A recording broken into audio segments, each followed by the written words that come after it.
What's up, guys? It's your boy Zawoki back with more of the Chris Watts videos. And by popular demand, you guys have wanted me to go back to Unapologetically Me True Crime and continue the other parts as well. And I don't know what it is, but you guys have been loving and enjoying my reaction towards her content. And definitely, please go over to her YouTube channel, subscribe, comment, like, and share. She just recently hit 10,000 subscribers. I'd love to help her out some more. But we're going to be looking at the Watts family annihilation, analyst of the headlights from Nate's CCTV on 8/12/2018. Now, again, there's probably going to people be like, oh my gosh, this is so dragged on. Like, if you don't want to be here, I understand, okay? But for those that want to keep watching, keep revisiting, looking at everything by a millimeter of eyesight, I'm going to keep watching. And hopefully you guys at home keep watching with me, react, and hopefully all this information will make a difference in the future. There's another video I'd like to look at, which is DA Rourke. I'd like to look into that because a lot of you guys have said that somehow, some way that DA Rourke and Nichol Kessinger are cousins. I've been looking into it, trying to see if that is a possibility, but also the information of DA Rourke being elected again, unfortunately, for another 4 years. But comment down below if you guys would like to see that video. DA Rourke, hashtag DA Rourke video, let me know. But don't forget to subscribe onto my channel by hitting that white burr icon down at the bottom right. Hit that bell icon next to it so when I do post videos like this one, you guys will get that little ring notification that I've posted that video, and then you guys can watch, comment, like, and share. And again, thank you for all you do, and hopefully one day we will hit that 100K goal. But until that time, let's get into it. Back. It was scheduled to air on today. If you're watching this on Halloween of 2024, it was supposed to air today, and I just had to pull it back because I have to give a thank you shout out to Zawoki. And if you don't know who he is, I'm going to put his channel right here so you can go over there and check out his videos. He's actually been covering this case for much longer than I have been. He asked me if he could do commentary on my Watts videos. So I know a lot of you guys are here because of him. So I definitely needed to shout out Zawoki in particular for helping me. We're trying to get to do a collaboration, so hopefully very soon me and Unapologetically Me True Crime will do one. She just doesn't want to be on camera right now, which is all right, but we're just trying to figure out the next time to do these videos. So, or do that video. Grow my channel, and also for giving me an invitation to collab. So I did just want to say thank you to everyone who came here from Zawoki's channel, and obviously thank you to Zawoki himself. Hey. All right, so now I'm going to add this into my video, and then I'm going to go upload it so that it still makes it out before 6 p.m. on Halloween. I'm going to try to stick to my goals. Okay, let's do this. So see, she got super, like, I tried to do the same thing by looking at these camera footages and stuff like that and the times. So this is 9:37 p.m. The purpose of this video is to take a closer look at these images as well as the time. So 9:45, 46 p.m. So that's 9:45 and then 46 seconds if you guys don't know who that is or what that is. But what's at the bottom there? Timestamps and logistics of the area in order to determine to our best ability whether or not there were car lights directly in front of the Watts home on the night of August 12, 2018. Which I do believe 100% that there is, but that's why I like to watch hers just to see a little bit more in depth of the times that Nate's CCTV caught them, or if these cars were just turning down Steeple Rock Drive. See, again, like I said this all the time, okay? You can't tell me that this house, or the other, how many that are up this way, like, or you can't tell me this house doesn't have one, and this house doesn't have one. Betty said she saw the car, or, like, you can't tell me that there isn't more, not audio, but visual cameras. Like, I can't remember the statistic nowadays, but they said, like, what was it, 8 in every 10 Americans have a Ring doorbell now? Look at the camera footage.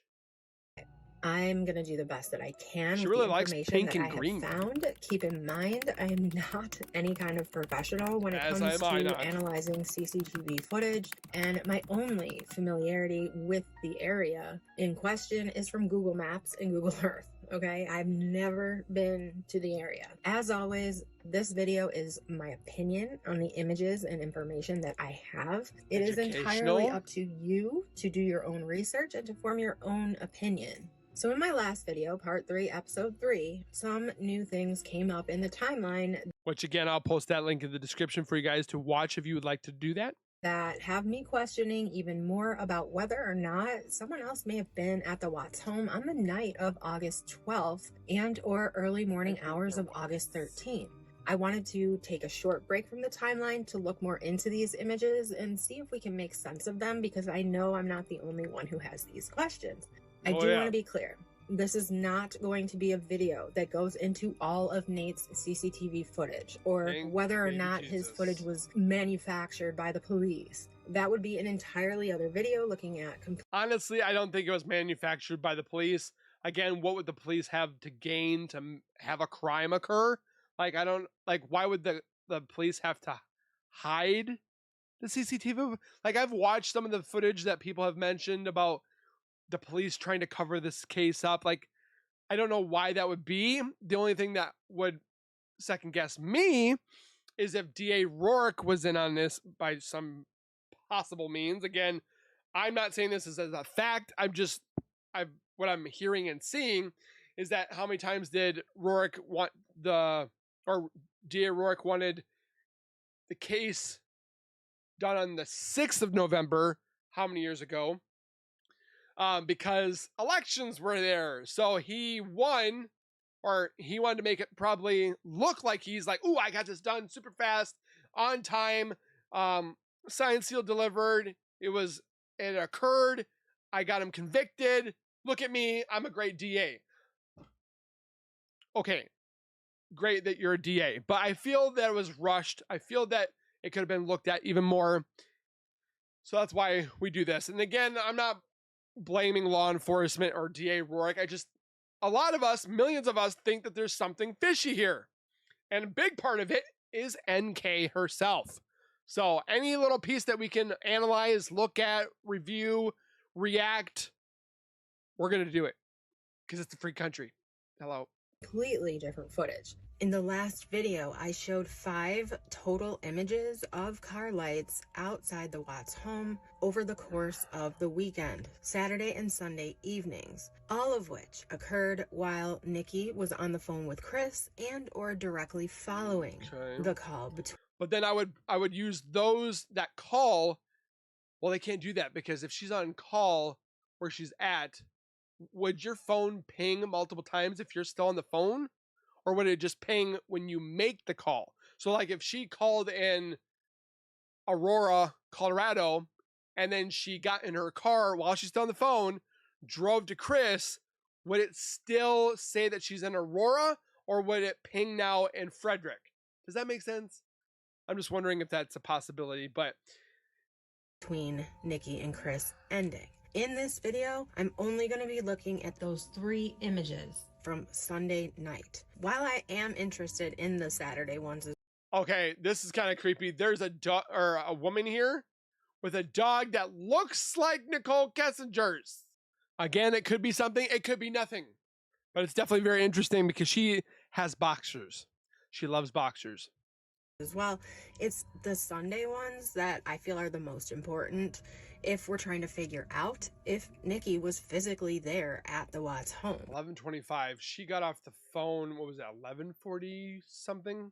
Before, during, or immediately following the murders. Again, this is just looking at those 3 other CCTV captures, specifically on the 12th of August, before Shanann would have gotten home from Arizona.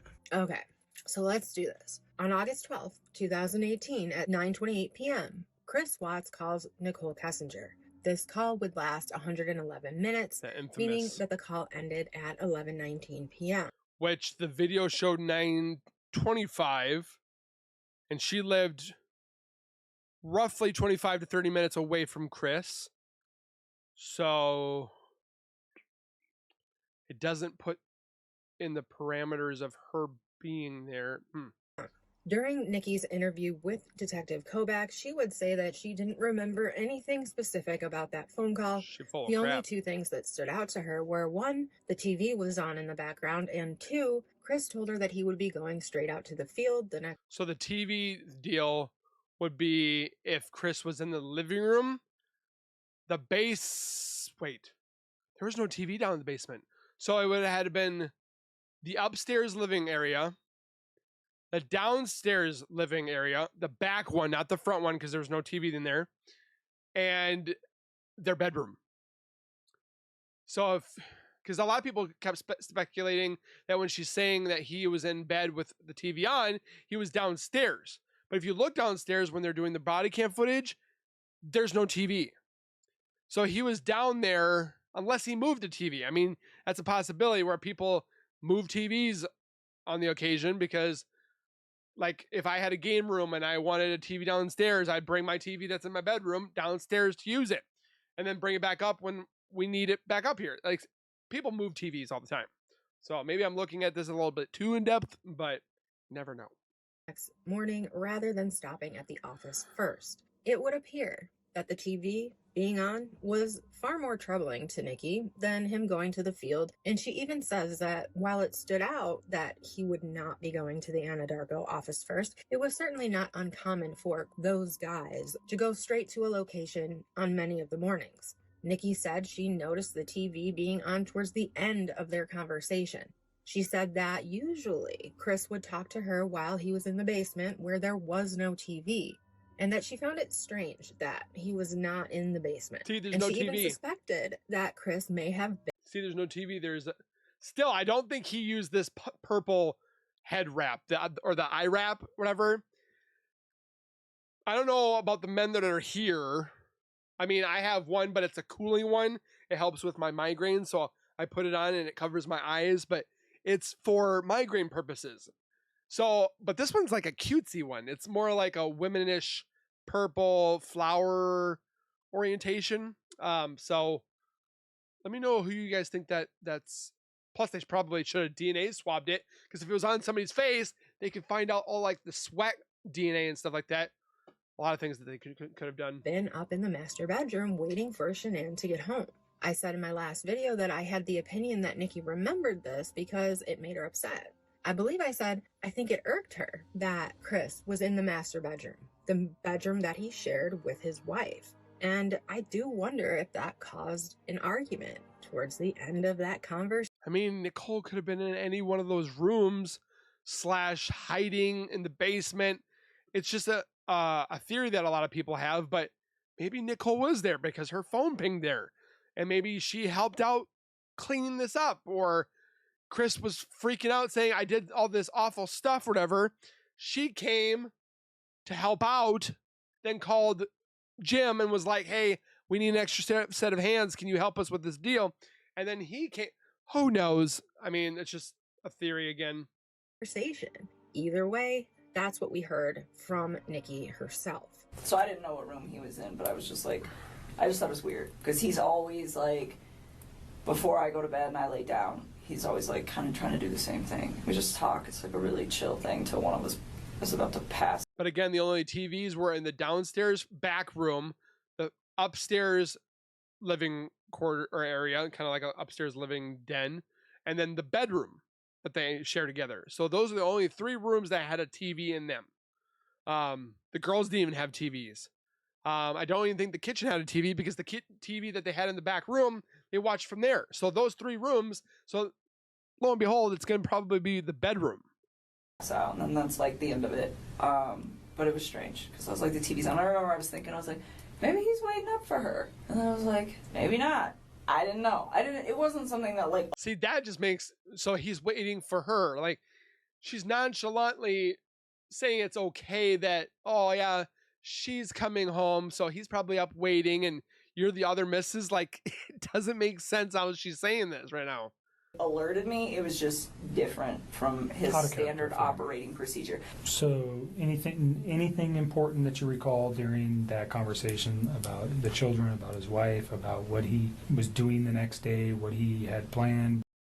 like that? Did he tell you any of that information? I remember he told me he had to go to the field and not to the office on Monday morning. Well, he told me, he said, I gotta go to a site, I gotta go check out like a valve or something where they think that they had a release. Something like that. Yeah. He's like, so I won't see you, I'm going to the field, which is not an uncommon thing for the ops guys to like just go straight to the field. Like, it happens. Like, typically they go to the office, I would say like 3 or 4 days a week, but there are days where him and his other team members, because I'll walk in and there'll be like 2 of them as opposed to like 6 or 7. Now, I also said that when Chris called Nikki at 9:28 p.m. that the call registered in Thornton. This is the area. Okay, so Watt's home. Her phone pinged in Thornton. Okay. There's Broomfield. I remember that one. Frederick. That's where she was. Okay, Brighton. See, what doesn't make sense to me, you know how we talked about it yesterday where Chris said he wanted to get out of this house and let's move to Brighton. Brighton's right there. So if he moved from Frederick here to Brighton, he'd be closer to Nichol. That's interesting. I just caught on that. Where Nikki lived, and her phone registers there often. Nikki's true town of residence was North Glen, but being a very small town with less towers and lower bandwidth, So what was she doing in Thornton? her calls mainly register in Thornton when she's at home. In fact, all of the times she said she was at home, her calls either registered in Thornton or North Glen, but mainly Thornton.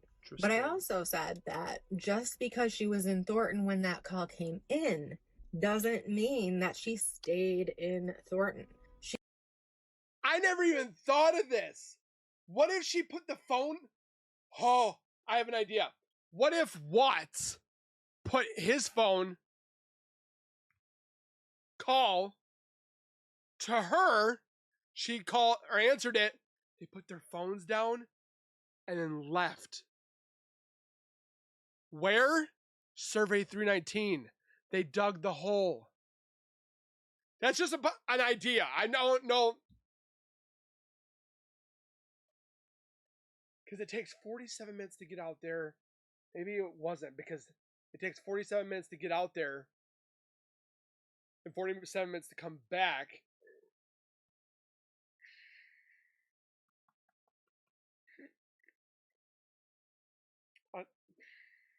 I don't know. I thought I was onto something. She could have gone anywhere. And the only way we would know where she ended up would be by another phone call in or out on Nikki's phone. Now, I said we, as in the general public. Detective Kobach was talking about a warrant for Nikki's phone pings, in addition to her call logs, which were 2 separate things to ask for, requiring 2 separate warrants. Now, she gave her call history, aka her call logs, but when Kobach mentioned that he was going to be getting a warrant for her phone records, she asked him, what anyone would ask, isn't that what you just did? And he says, no, I'm talking about your location. Did they ask for consent to get cell phone records? That'll probably be done by warrant. If we wanted... What you just did? Nope. What I'm talking about is your movement. By GPS or by cell phone tower to show where you were. Obviously, we want to know where you were that day too. You're dating a man who did some egregious stuff, and we want to show that you were never near him that day. That was something we will have to get a warrant for, anyways. But they can't, because technically, she was next to Chris, at least in the same town. I'm just saying, if we asked for it, would you have any objections to that? You can have it. I'm a pretty boring person. Well, it sounds like you just went to work that day, and then you came home, and you were there at 3:45. Yeah. She didn't go to work until almost 45 minutes before she was done for the day, called her sex therapist, and then left. So where the hell was she the morning of the murders? That alibi, she never had to give an alibi. They didn't even ask for one. So... like give or take like 5 minutes. So where her phone was pinging, even when she wasn't using it. This never ended up happening though, as we all know. So the next phone ping that we have is on Nikki's Verizon call log. And this call was an outgoing call from Nikki to Jim, and it was made at 6:16 a.m. and it registered in Frederick. This has everyone, including me, questioning the coincidence of Nikki's phone pinging in Frederick, Colorado on the very morning of the murder. Some YouTube channel even said it's because she was going to work.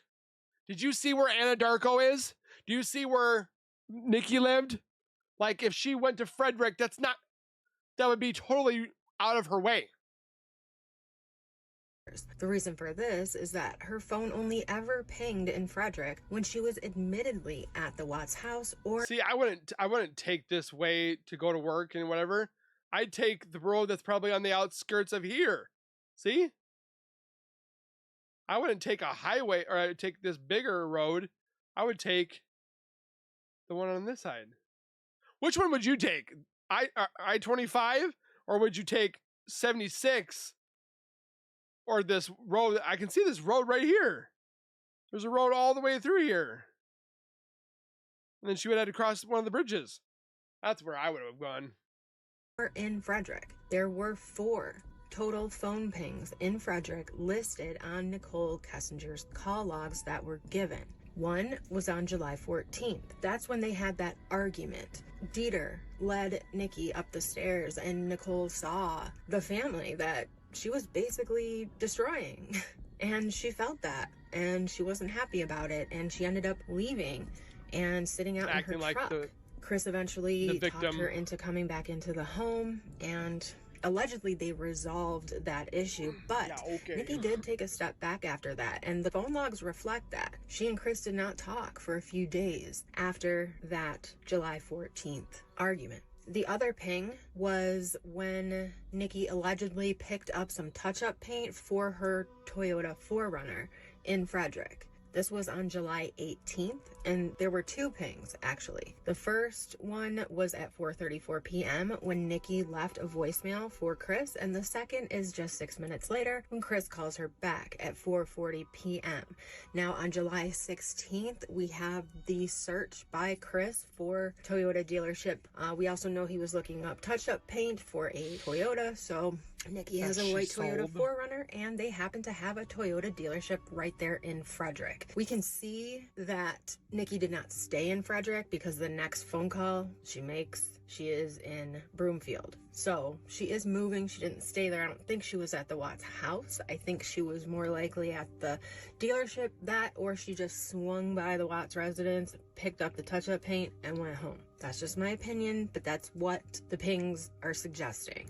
That leaves us to that one final ping from Nikki's phone that registered in Frederick, and that was on the morning of August 13th at 6:16 a.m., the morning of the murders, just when Chris was leaving his residence.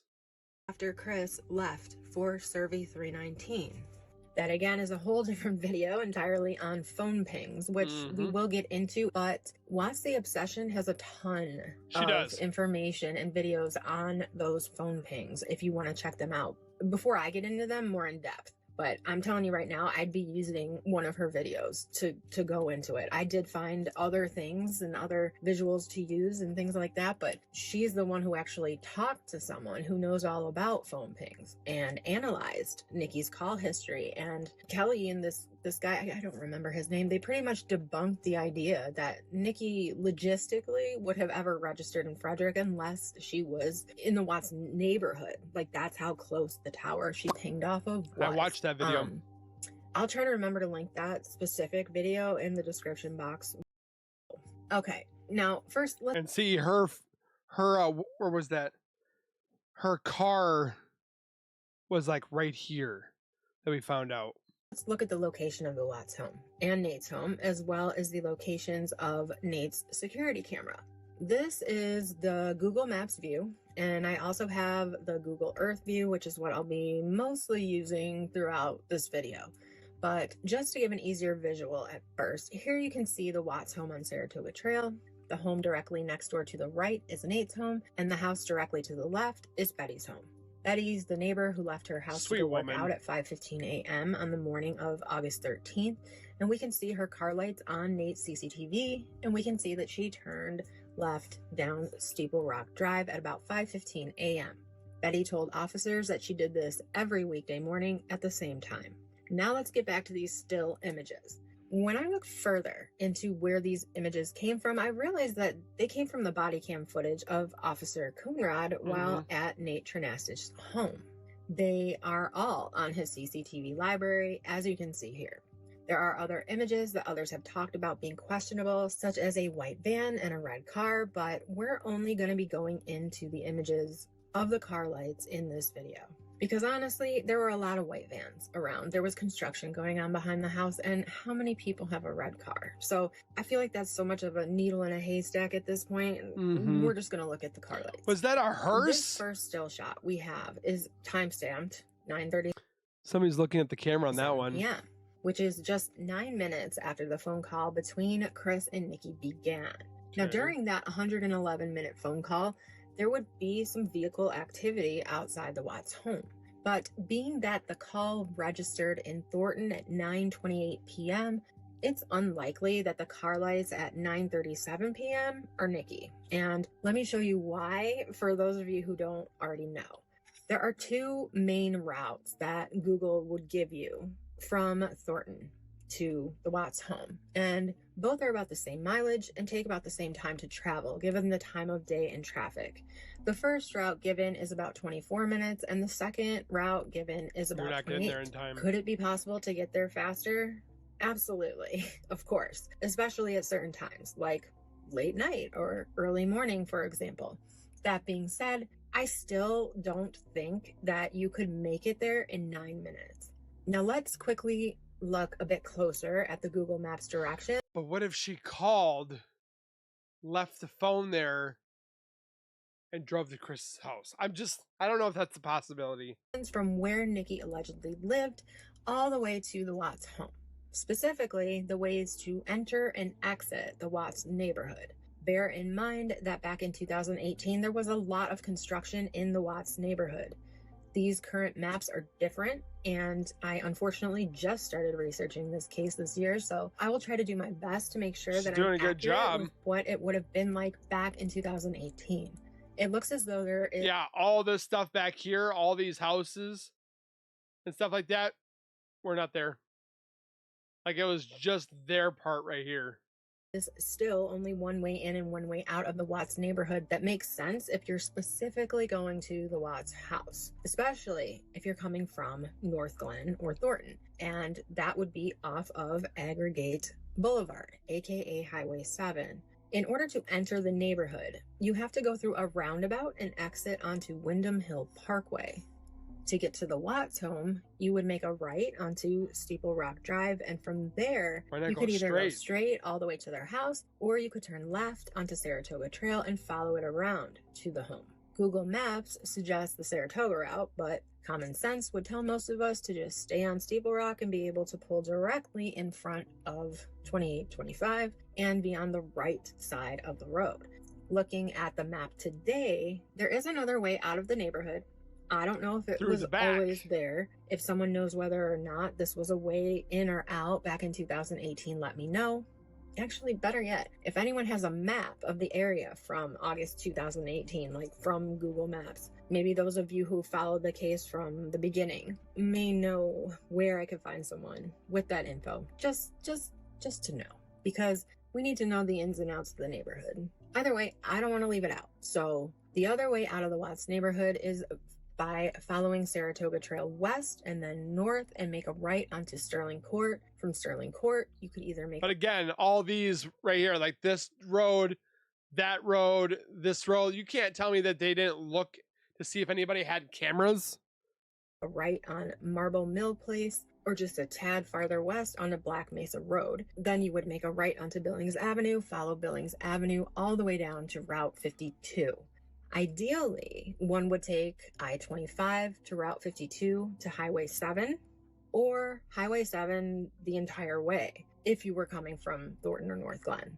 Again, I'm not at all familiar with this area. I'm trying really hard not to confuse you guys, and in turn, I think I'm confusing the absolute shit out of myself right now while making this video. But what I'm trying to point out is there's really only one way in and one way out of the neighborhood that makes any kind of sense for Nikki to have taken. Yeah. And that would be the main entrance to the subdivision. Because why would she have gone down here and then gone back? Yeah, she would have never. So she would have turned in here, probably went straight down instead of this C right here. Aggregate Boulevard and Wyndham Hill Parkway. It would also logistically make more sense to continue down Steeple Rock Drive straight to the Watts home rather than to go around Saratoga Trail this way, where you would end up on the opposite side of the street from the house.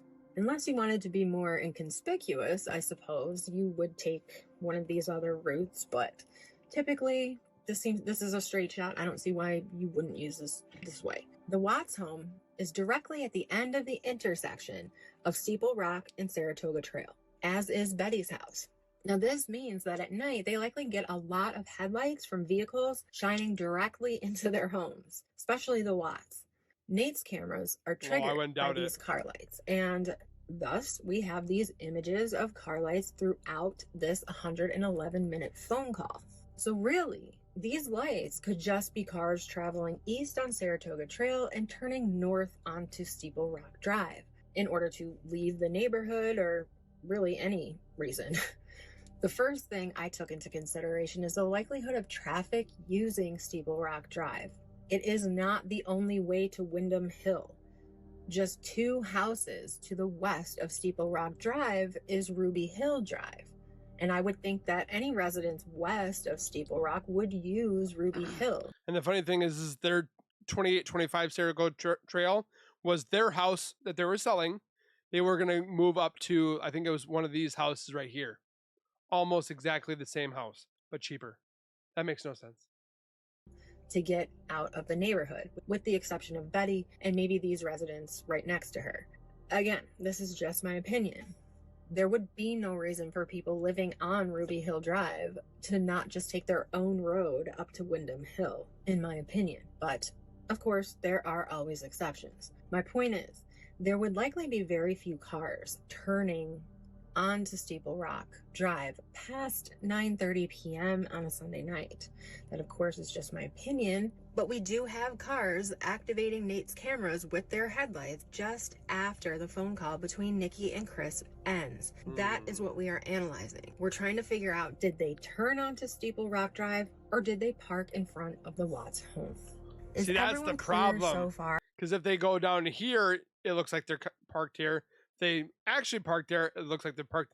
Like, that's confusing. On what I have shown in regards to the neighborhood streets. I hope so, because we need to move on. As you can see, I made these visual aids, and again, they are just visuals. I'm purely speculating on this entire video because I would need to be physically there in the neighborhood to test this theory out for real, and that would only answer half of the question. Without Nikki's phone GPS, we can't be certain of her exact location at any time for a fact.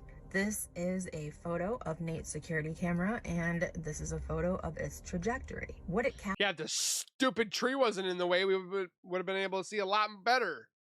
Captures 24/7. While his camera runs 24/7, it is triggered by movement and light in order to begin recording. I've heard a lot of discrepancies on whether or not his camera was running 24/7 or only recording when activated, and the answer is both.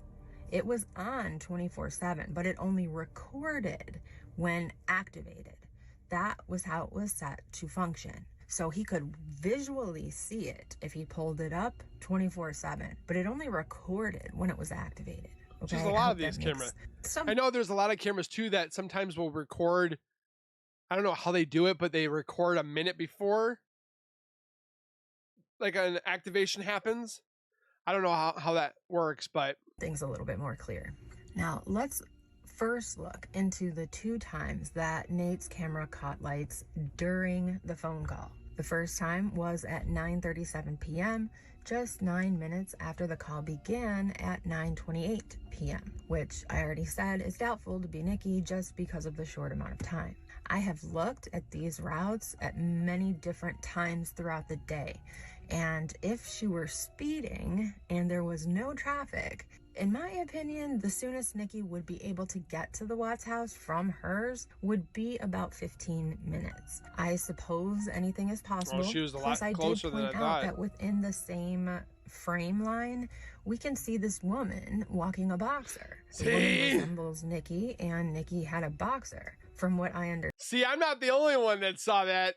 And I could be wrong, which is why I say all the time, do your own research. But Nikki had a boxer. She brought him with her to her first interview with Mark. I said, I have a boxer, and before we had him, we had another boxer before him. And she has another photos boxer. of a boxer young, old, and then a new puppy, all allegedly Nikki's photos that were found in Chris Watts' secret calculator app. So I'm partially speculating here, but a lot of people love a certain breed of dog, and it's not uncommon I love huskies. for them to, after their dog passes, they get another dog of the same breed. But thinking about this logically, the timing sucks for this to be Nikki, unless someone else was using her phone at her home. Because I said, That's her what I phone said. did register in Thornton at the time of that call. Now, we can talk burner phones later. Okay, I'm not going That's another to scary saturate part. this video with more than what it's supposed to be. At least I'm going to try. Which brings us to the second time Nate's camera caught headlights during the phone call, which was at 9:45 p.m. This was 17 minutes after the call began. This makes it a bit more likely that it could have been Nikki. Let's look at the lights and duration from where the rays begin to where the rays of light end.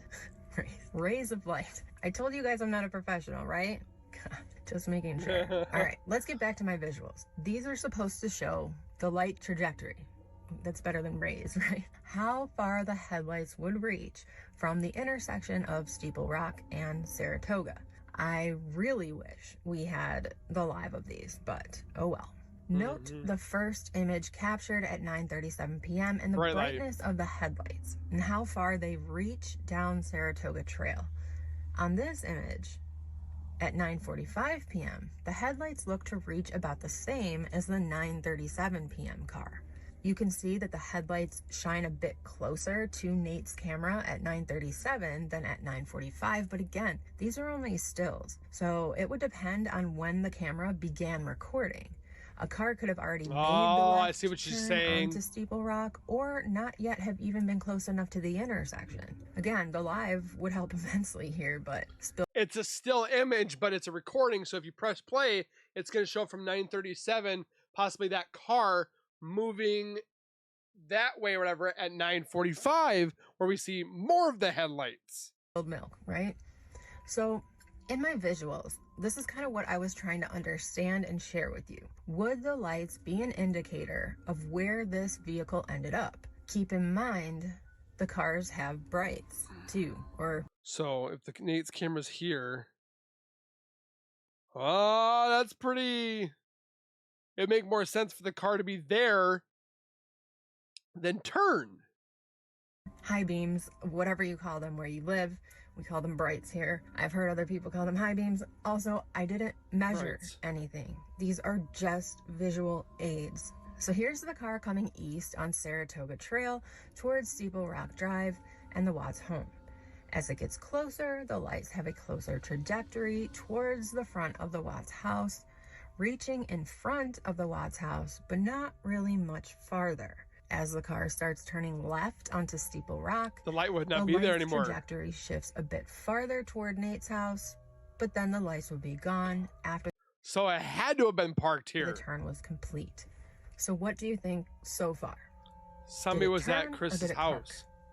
Now, let's go to the most important image in my opinion, the one at 11:25 p.m. Now again, this was 6 minutes after the 111-minute phone call ended. You can clearly tell that the headlights are much brighter and have a farther trajectory than the prior two images. Boom. But like I already said, there is a lot to consider that I just don't have. Were there brights on any of these vehicles?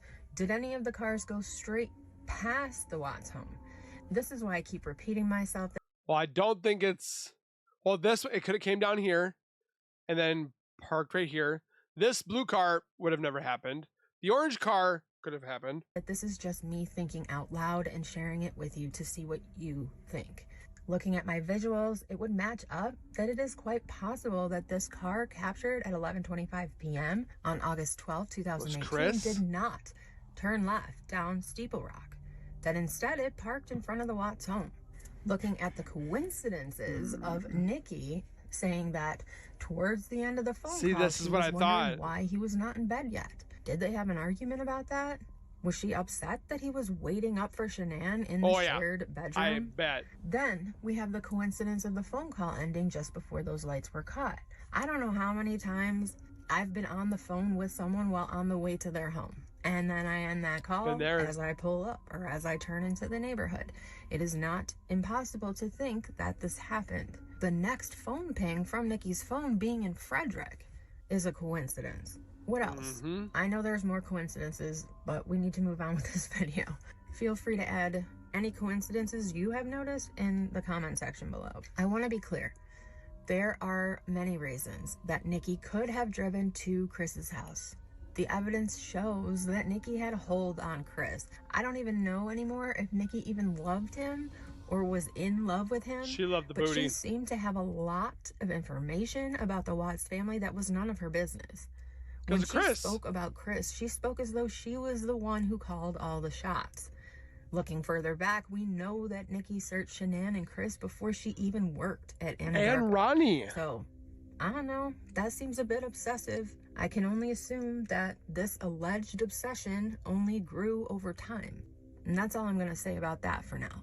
So what do you guys think about these images and whether or not these headlights help us decide if someone parked outside of the Watts home? I think it does. Yes, it damn sure is, in my opinion. But what about the possibility that that car was Nikki? Of course, it is all speculation, but it does create another coincidence that we can add. It just points at Nikki. All these fingers are pointing at Nikki.